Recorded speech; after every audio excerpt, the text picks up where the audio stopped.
भगवान श्रीकृष्ण को जीवनी र लीला भाग 4। चकचके श्रीकृष्ण। एकपटक यशोदा श्रीकृष्णलाई दूध पिलाइरहेकी थिइन्। ममताका कारण उनको स्तनबाट आफै दूध झरिरहेको थियो। दूध पिलाइसकेपछि यशोदाले मुस्कुराइरहेका श्रीकृष्णलाई चुमिन्। त्यही समयमा श्रीकृष्णले लामो हाई गरे। यशोदाको दृष्टि उनको मुखभित्र पर्यो।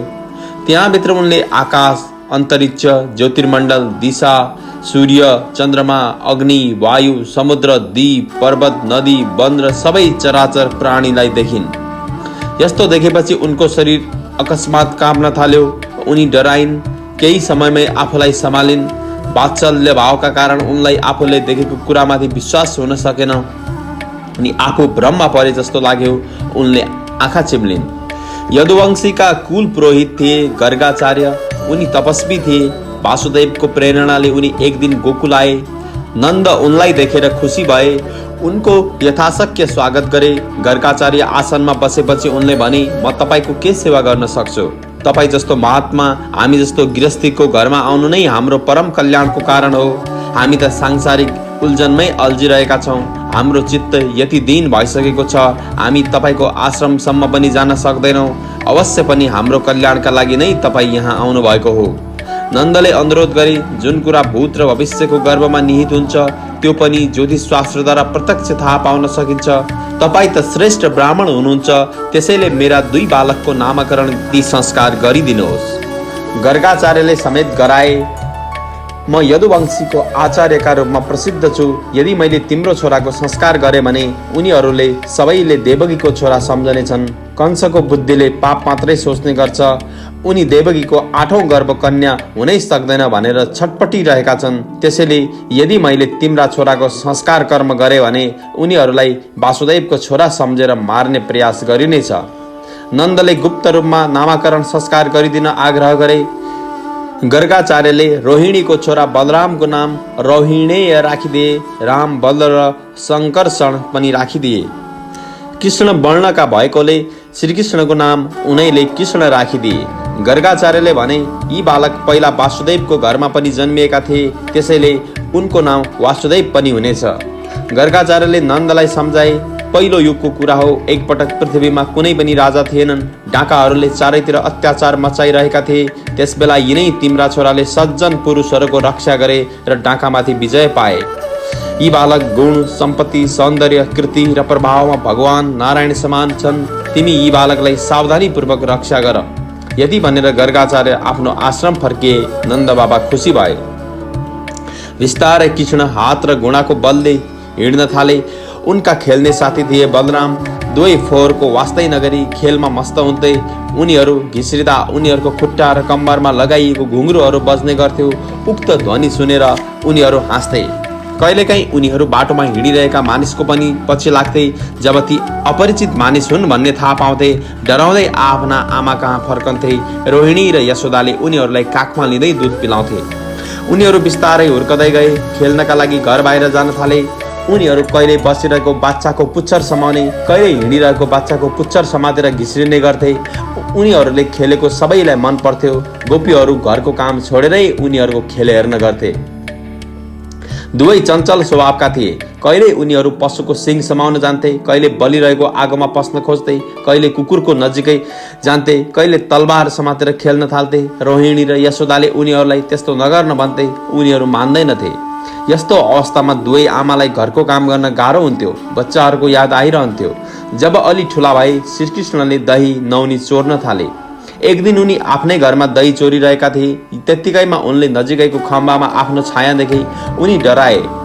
उनले छायालाई साँच्चै मान्छे भन्ने ठाने। मेरी आमालाई नभन है, तिमीले पनि मेरो बराबर भाग पाउनेछौ। लौ, तिमी पनि खाऊ। यशोदाले श्रीकृष्ण बोलेको सुनिरहेकी थिइन्। उनी अचम्म मान्दै भई भित्र पसिन्। आमालाई देख्ने बित्तिकै उनले भने, यो को हो? लोभले गर्दा तपाईँको मक्खन चोर्न घरमा पसेको छ। मैले कति गाली गर्दा पनि जाँदैन। म रिसाएँ भने यो पनि रिसाउँछ। आमा, मलाई त मक्खनको अलिकति पनि लोभ छैन। श्रीकृष्णको प्रतिभा देखेर यशोदा आनन्दले मग्न भइन्। अनि अर्को दिन आमा बाहिर गएको मौका पारेर उनी दही चोरिरहेका थिए। त्यत्तिकैमा यशोदा आइपुगिन्। उनले श्रीकृष्णलाई बोलाइन्, कन्हैया कहाँ छौ, के गर्दैछौ? आमाको आवाज सुन्ने बित्तिकै श्रीकृष्ण डराए। उनले तुरुन्तै चोर्न छोडे। केही समयपछि फेरि यशोदाले उनलाई बोलाइन्। उनले झुटो बोल्दै भने, मेरो हात पोल्यो, त्यही भएर मैले दहीको भाँडोमा हात हालिरहेको छु। यशोदाले माया गर्दै उनलाई बोलाइन् र काखमा लिइन्। सधैँ दही चोर्न थालेपछि एक दिन यशोदाले उनलाई गाली गरिन्। उनी रुन थालेपछि यशोदाले तुरुन्तै उनको आँसु पुछिदिँदै भनिन्, कन्हैया, यो सबै तिम्रै हो, यो चोरी होइन।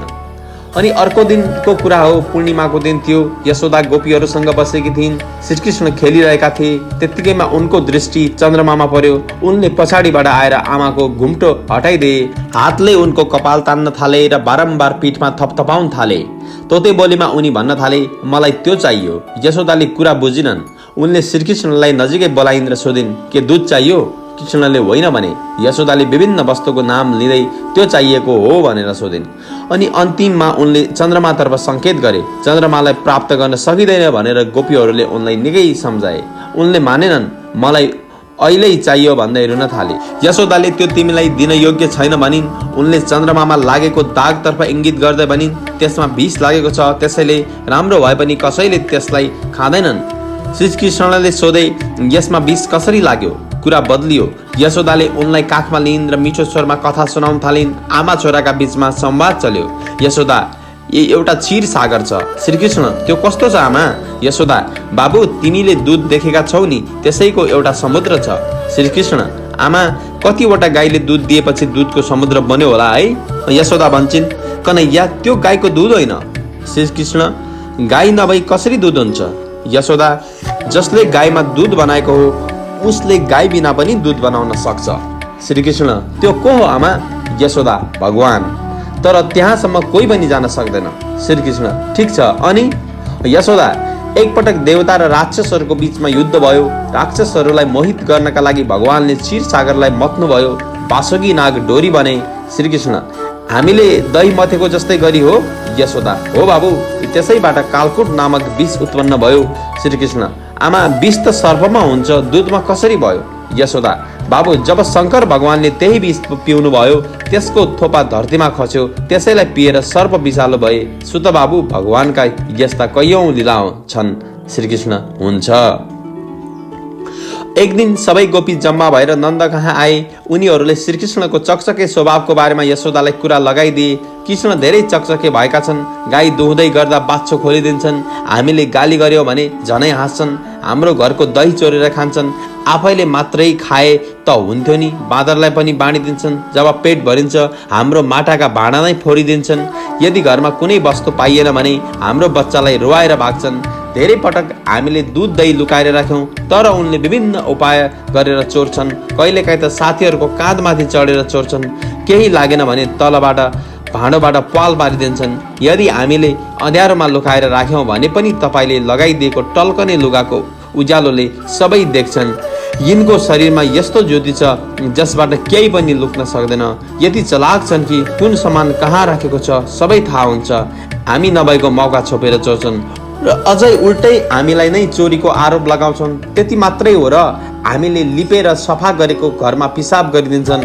हाम्रो घरमा चाहिँ अनेक उपाय गरेर चोरी गर्छन्, तर यहाँ सिधा भएर मूर्ति झैं हुन्छन्।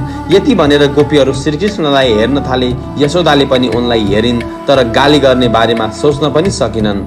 गोपीहरूले यसरी कुरा लगाए कि उनीहरू श्रीकृष्णलाई विशेष प्रेम गर्थे। सबै गोपी एक भन्दा एक। प्राय सबै गोपी यस्ता थिए जसले पूर्व जन्ममा महान साधना गरेका थिए। फलस्वरूप भगवानको सेवा गर्न गोपीका रूपमा जन्मिएका थिए। तीमध्ये केही पूर्व जन्ममा देवकन्या थिए, केही तपस्वी ऋषि थिए, केही भक्तजन थिए। साधना सबैले गरेका थिए। श्री रामावतारमा भगवानलाई देखेर मुग्ध हुनेहरू, आफूलाई भगवानमै समर्पित गर्ने ऋषिगण आदिलाई उनीहरूको प्रार्थनाबाट खुसी हुँदै भगवानले गोपी भएर आफूलाई प्राप्त गर्ने वर दिएका थिए। उनीहरू नै गोपीका रूपमा जन्मिएका थिए। पद्म पुराणको पाताल खण्डमा केही यस्ता ऋषिहरूको वर्णन मिल्छ जसले निकै कठिन तपस्या गरेर अनेकौं कल्पपछि गोपी स्वरूप प्राप्त गरेका थिए। तीमध्ये केही निम्न छन्। 1. उग्र तपा नामक एक ऋषि थिए। उनी अग्निहोत्री थिए। उनको तपस्या अद्भुतको थियो। उनले पञ्चदशाक्षर मन्त्रको जप र श्याम वर्णका श्रीकृष्णको ध्यान गरेका थिए। 100 कल्पपछि यस बेला उनी सुनन्द नामक गरेका गोपकी छोरी सुनन्दा भइन्। बौद्ध साहित्यमा एक कल्पको बारेमा यसरी उल्लेख गरिएको छ, मानव एउटा कोठा छ, उचाइ, लम्बाइ तथा चौडाइ सबै एक योजन 16 कोस 8 माइल भएको कोठा। उक्त कोठामा 100 वर्षमा एउटा तिलको गेडा हाल्दा उक्त कोठा भरिन लाग्ने समयलाई एक कल्प भनिन्छ। 2. सत्यतपा नामक मुनि थिए। उनी सुकेका पातमाथि बसेर दशाक्षर मन्त्रको जप र श्री राधाको दुवै हात समातेर नाचिरहेका श्रीकृष्णको ध्यान गर्थे। 10 कल्पपछि उनी सुभद्रा नाम गरेका गोपीकी कन्या सुभद्रा भएर जन्मिए। 3. हरिधामा नामक एक ब्रह्मज्ञानी थिए। उनले निराहार रहेर क्लिही अक्षरको जप गरे। उनी पातको ओछ्यानमा सुतेका राधाकृष्णको ध्यान गर्थे। 3 कल्पपछि उनी सारङ्ग नामक गोपको घरमा रङ्गवेणी नामक बाट जन्मिए। 4. जाबाली नाम गरेका एक ब्रह्मज्ञानी थिए। उनले एक पटक विशाल वनमा घुम्ने क्रममा एक ठाउँमा निकै ठुलो खोज्दे। त्यसको पश्चिम किनारमा एक युवती कठोर तपस्या गरिरहेकी थिइन्। उनी निकै सुन्दर थिइन्। उनको बायाँ हात आफ्नो कम्मरमा थियो र दाहिने हात ज्ञान मुद्रामा थियो। जाबालीले नम्रतापूर्वक सोधेपछि उनले बताइन्, म त्यो ब्रह्म विद्या हुँ जसलाई ठुला ठुला योगीले सधैँ खोजिरहन्छन्। म श्रीकृष्णको चरण कमलको प्राप्तिका लागि यस घोर वनमा उनको ध्यान गर्छु। यहाँ म दीर्घकालदेखि तपस्या गर्दै आइरहेकी छु। म ब्रह्मानन्दले भरिपूर्ण छु। मेरो बुद्धि पनि त्यही आनन्दबाट तृप्त छ, तर मलाई श्रीकृष्णको प्रेम अझै प्राप्त भएको छैन, त्यसैले म आफूलाई अपुरो देख्छु। जाबालीले उनको चरणमा परेर दीक्षा लिए। एउटा खुट्टा टेकेर कठोर तपस्या गर्न थाले। 9 कल्पपछि उनी प्रचण्ड नामक गोपको घरमा चित्रगन्धाका रूपमा जन्मिए। 5. कुशध्वज नामक ब्रह्मर्षिका छोरा शुचिश्रवा र सुवर्ण देव तत्त्वज्ञ थिए। उनीहरूले शीर्षासन गरेर री मन्त्रको जप गरे। गोकुलवासी 10 वर्षको उमेरका भगवान श्रीकृष्णको ध्यान गर्दै घोर तपस्या गरे। 1 कल्पपछि उनीहरू सुधीर नामक गोपको घरमा जन्म लिए। प्राय सबै गोपी ठुलो पुण्यका कारण गोपीका रूपमा जन्मिएका थिए, त्यसैले उनीहरूलाई सधैँ श्रीकृष्ण प्यारा लाग्थे। एकछिन देखेनन् भने पनि उनीहरू छटपटिन थाल्थे। एक दिन श्रीकृष्ण बलरामसँगै खेलिरहेका थिए। गोपीहरूले आएर यशोदालाई कुरा लगाइदिए, कन्हैयाले माटो खाइरहेका छन्। यशोदाले श्रीकृष्णको हात समाउँदै गाली गरिन्, तिमीले एक्लै लुकेर माटो किन खायौ? श्रीकृष्णले भने, आमा मैले माटो खाएको छैन।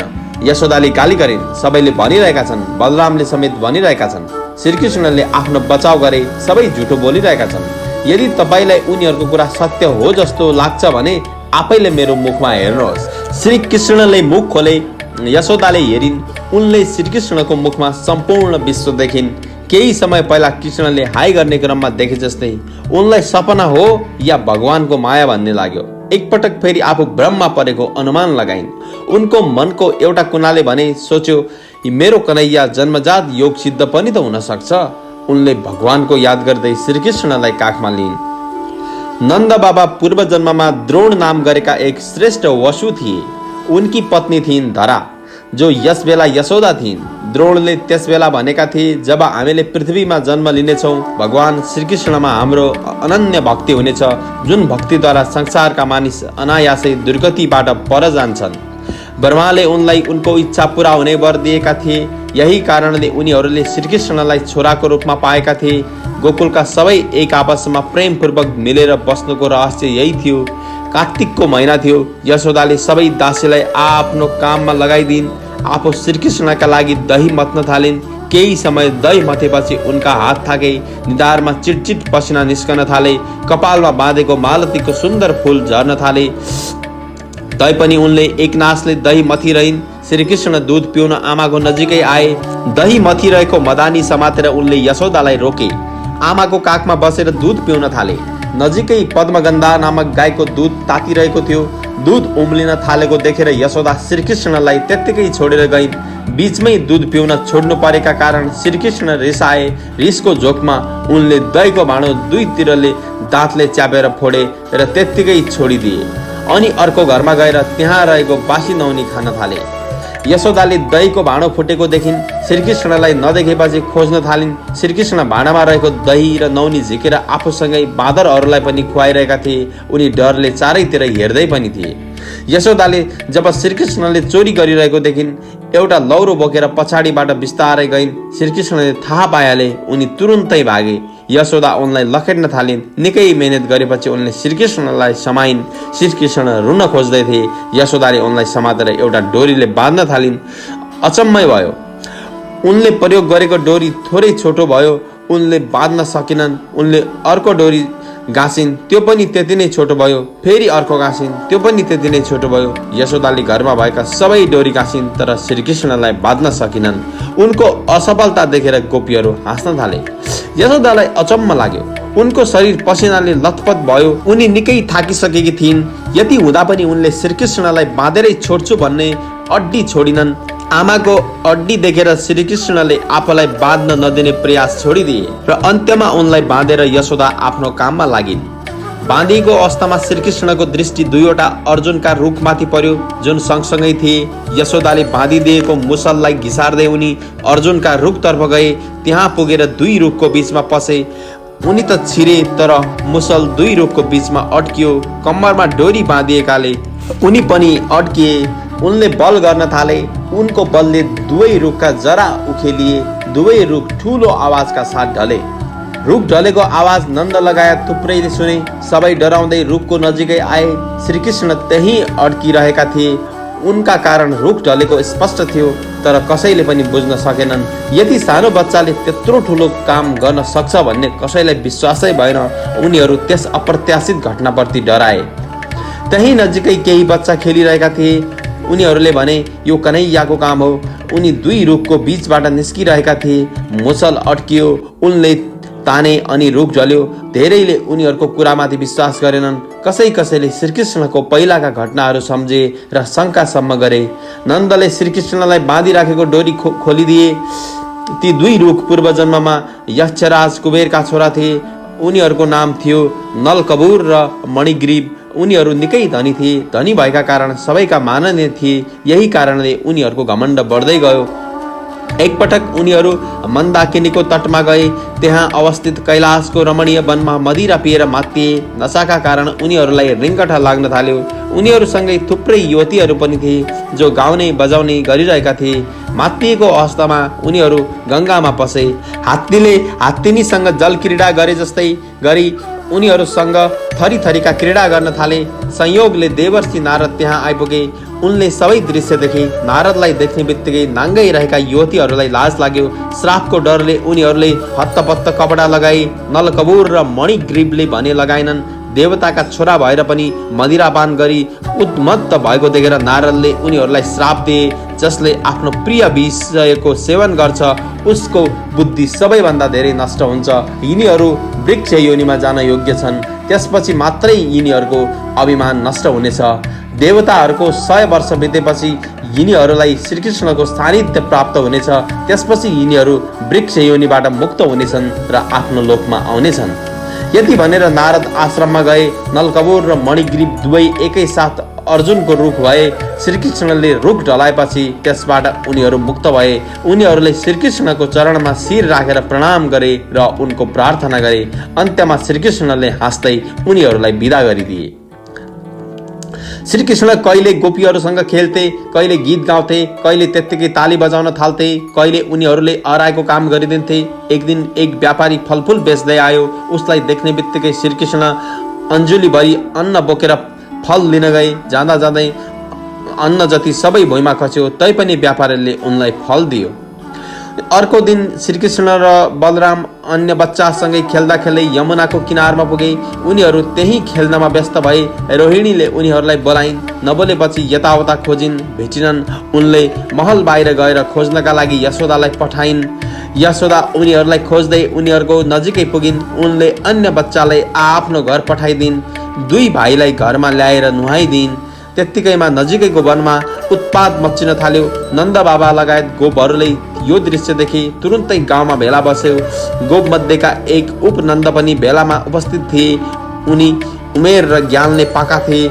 उनले श्रीकृष्णमाथि भएको बारम्बार आक्रमणको राम्रोसँग चिन्तन गरेका थिए। अब यस्तो विपत्ति नआओस् भन्ने प्रति उनी सचेत थिए। कंसले भेटे जति सबै बच्चालाई मार्न लगाएका कारण उनी डराएका थिए। उनले भेलामा यही कुरा उठाए, यो ठाउँ बच्चाहरूको लागि अनिष्टकारी हुँदै गइरहेको छ। त्यसैले यदि गोकुलवासीको भलो चाहने हो भने हामी यहाँबाट सर्नुपर्छ। र अस्ति भर्खरै पुतनाद्वारा श्रीकृष्णलाई मार्न खोजियो, धन्न भगवानको कृपाले उनलाई केही भएन। हुरीका रूपमा आएको राक्षसले भारी विपत्ति ल्याइदियो, त्यसबेला माथिबाट खस्दा पनि भगवानको कृपाले श्रीकृष्णलाई केही भएन। अर्जुनको वृक्ष ढल्दा पनि उनलाई केही भएन। भगवानले बारम्बार उनको रक्षा गर्नु पर्यो। हामी माथि अझै ठुलो विपत्ति आउन सक्छ। यदि त्यस्तो भयो भने पुरै ब्रज नष्ट हुनेछ। त्यसैले सबै बच्चालाई लिएर हामी यहाँबाट अन्यन्त्रै जानु राम्रो हुनेछ। उपनन्दले नयाँ ठाउँको प्रस्ताव पनि राखे। वृन्दावन नाम गरेको एउटा वन छ, त्यसका अन्य ससाना उपवन पनि छन्। त्यहाँ एउटा ठुलो पहाड र हरिया वनस्पति छन्। हाम्रा गाईबस्तुका लागि कुनै समस्या हुँदैन। सबैका लागि अति राम्रो ठाउँ छ। यदि मैले भनेको मान्ने हो भने हामी त्यहाँ जान ढिलो नगरौँ। हामी हाम्रो सबै सामान र वस्तुलाई आजै त्यहाँ पठाउँ। सबैले उनको प्रस्ताव स्वीकार गरे। तुरुन्तै सबै मिलेर वृन्दावनतिर लागे। बुढा, बच्चा, महिला र सबै सामग्रीलाई गाडामा चढाइयो। युवा ग्वालाहरू धनुष बाण लिएर उनीहरूको पछि पछि लागे। वृन्दावन अति राम्रो वन थियो। त्यहाँ ग्वालाहरूले आफ्ना लागि रहन योग्य स्थान बनाए। रमाइलो ठाउँमा जान पाउँदा श्रीकृष्ण, बलराम आदि बच्चाहरू पनि खुसी भए। तोते बोली बोल्ने श्रीकृष्ण र बलराम बिस्तारै बिस्तारै हुर्कदै गए। अब उनीहरू गाईका बाच्छा चराउन जान सक्ने भए। बाच्छा चराउने क्रममा उनीहरू घरबाट थुप्रै सामग्री बोकेर जान्थे। दिनभरि खेलेर बस्थे। कहिलेकाहीँ बाँसुरी बजाउँथे, कहिले माटो आदिको गाई र गाडा बनाएर खेल्थे, कहिले कुस्ती खेल्थे, कहिले विभिन्न पंक्षीको आवाज निकाल्थे। एक दिनको कुरा हो, श्रीकृष्ण र बलराम साथीसँगै यमुनाको किनारमा बाच्छा चराइरहेका थिए। त्यही बेला उनीहरूलाई मार्ने उद्देश्यले एक राक्षस आयो। आफ्नो रूप परिवर्तन गर्न सक्ने त्यस दैत्यले बाच्छाको रूप धारण गरेको थियो र अन्य बाच्छाको झुण्डमा मिसिएको थियो। श्रीकृष्णले थाहा पाइहाले। उनी बलरामलाई लिएर त्यस बाच्छाको नजिकै पुगे। उनीहरू यसरी गए मानौ उनीहरूलाई दैत्यको बारेमा थाहा छैन। राम्रो बाच्छा देखेका कारण नजिकै गएका हुन्। नजिकै पुगेपछि श्रीकृष्णले त्यसको पुच्छर र पछाडिको दुई खुट्टा समाते। त्यसपछि आकाशतिर फर्काएर घुमाए। केही समयमै बाछो मर्यो। उनले त्यसलाई एउटा रुखतिर फालिदिए। दैत्य शरीर रुखमा ठोकिएर भुइँमा खस्यो र अन्य बच्चाहरूले अचम्म मान्दै वाह कृष्ण वाह भन्दै प्रशंसा गरे।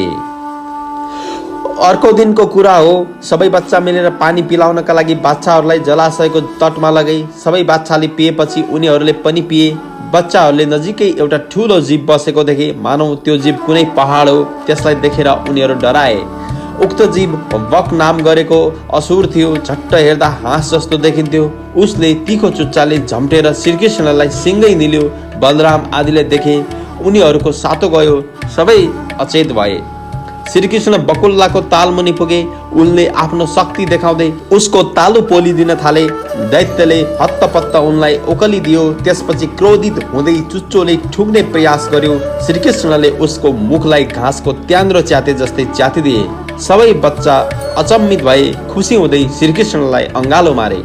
उनीहरूले आफ्नो घरमा गएर सबै घटना सुनाइदिए। बच्चाहरूको कुरा सुनेर सबै गोपिनी अचम्ममा परे। त्यस बेलादेखि सबैले श्रीकृष्णलाई विशेष रूपमा हेर्न थाले। सुरुमा श्रीकृष्ण मृत्युको मुखबाट बाँच्नु संयोग माने पनि अब भने उनीहरूलाई विश्वास हुन थाल्यो श्रीकृष्णभित्र अद्भुत क्षमता छ भन्नेमा उनीहरू विश्वस्त भए। नन्द बाबा लगायत गोपीगण धेरै जसो श्रीकृष्ण र बलरामकै कुरा गरिरहेका हुन्थे। बच्चाहरूको खेल्ने क्रम अन्य बेला चाहिँ जारी रह्यो।